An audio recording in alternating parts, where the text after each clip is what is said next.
Good morning, Ruach. It's a great pleasure to be with you today for Easter Sunday, Resurrection Day. And I want to tell you one of the most moving experiences I ever had, and it concerns, of course, the first Easter Sunday. Years ago, I was operating as part of an Aer Lingus 747 crew, and we were bringing Irish Army troops to serve at the United Nations in southern Lebanon. And we had to fly into Tel Aviv, and the great thing was that while we were there, we had several days free before we had to come back again.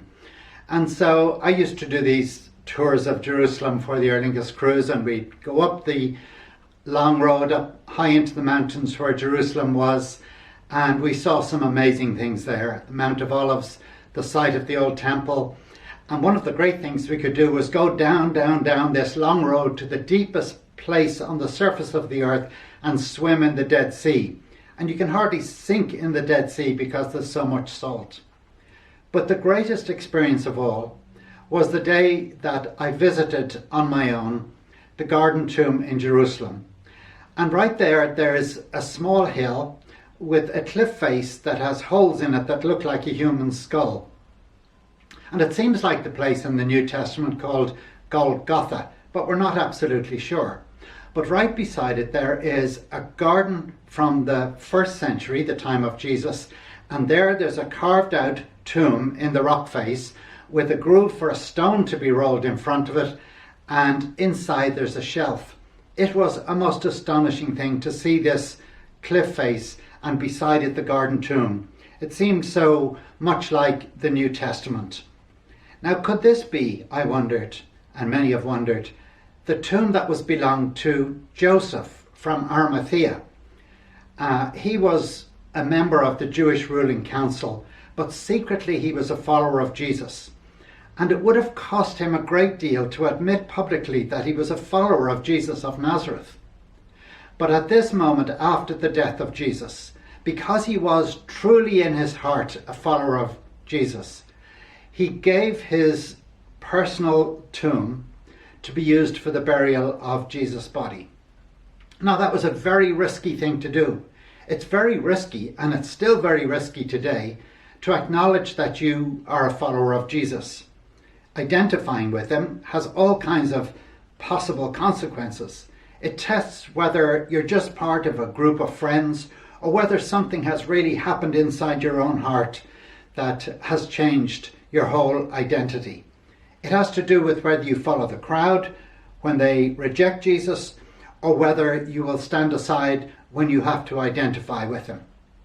You see, a few days earlier at the trial of Jesus, various trials of Jesus, the crowd was shouting out, "We don't want this man to rule over us. We want Caesar as our king. Crucify Jesus and release Barabbas to us."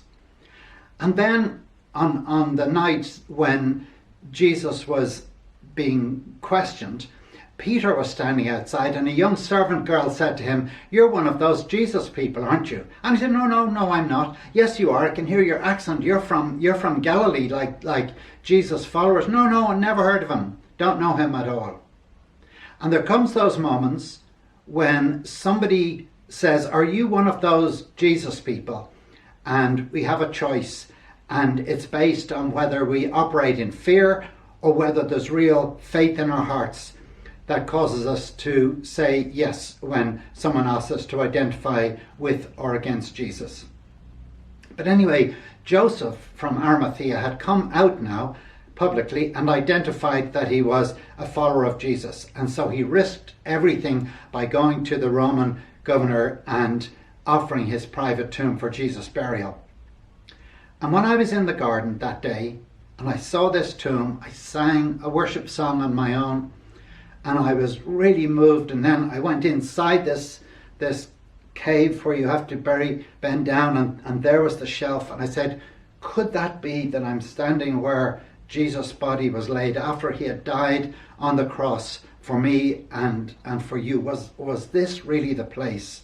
Not everybody is sure, but it was very moving. But the moment of greatest emotion was when I turned around to go out again, and written on the doorway were these words, "He is risen, he is not here." And this was something that even Joseph could not have understood what would happen when he had given his tomb for Jesus. Now, I'm sure you've all read the Narnia stories. Our house was called Narnia, and I'm a great fan of these stories. And in them you'll be familiar, of course, with Aslan the lion and with the White Witch. And the White Witch believes that her greatest weapon is her ability under this dark and deep magic to cause the death of Aslan. And he's tied, as I'm sure you know, to a stone table, and Aslan dies there under the so-called deep magic of the White Witch. But soon after that, Aslan is alive again, and the deep magic hasn't worked as the White Witch thought it would. Because people think that death is the worst thing that can happen to anybody. But after Jesus' resurrection, Susan comes along and she says to, after Aslan's resurrection, Susan comes along and she says to Aslan, asks him, what had actually been happening here? What does it all mean? And Aslan said to her, it means that though the White Witch knew the deep magic, there is a magic deeper still which she did not know. Her knowledge goes only back into the dawn of time. But if she could have looked a little further back into the stillness and the darkness before time dawned, she would have read there a different incantation. She would have known that when a willing victim who has committed no treachery was killed in a traitor's stead, the table would crack and death itself would start working backwards. Joseph had no idea what was going to happen at his tomb. He had no idea that at that moment that death would start working backwards and that Jesus would defeat death. This Jesus he had identified with was much more powerful than he himself had realized. And when the crowd wants your loyalty, you could go with the crowd, you could deny that you knew Jesus or that you belonged to him, or alternatively, like Joseph, you could give him the most precious thing that you have. And in this case, the most precious thing you have is your own heart and your own life. I gave Jesus my heart when I was 17 years old, when I met followers of Jesus on O'Connell Street. And years later, when I stood at Joseph's tomb, the tomb belonged to Joseph of Arimathea, I knew when I turned around and saw that sign, "He is not here, he is risen," that it was all true and that my heart had been changed. So perhaps when you hear about Joseph's identifying with Jesus and overcoming his fear with faith, that today you'll be able to say yes to him too and give your heart to him. The Lord bless you.